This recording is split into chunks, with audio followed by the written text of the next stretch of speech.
Let us dissect the functions under the Forms tab.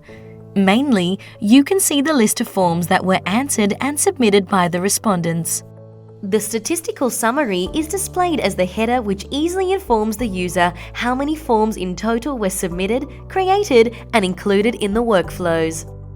The forms can be easily searched using filters either by form name, workflow, entity, lead, prospect, customer, date created, managers, or by completion status.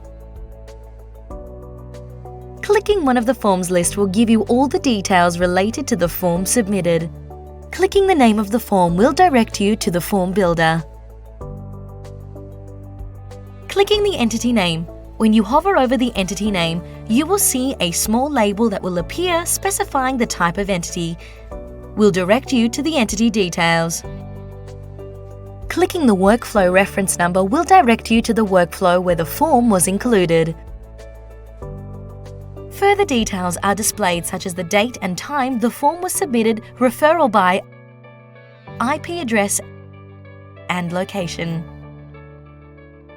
This section shows you the complete form details along with the respondents' answers.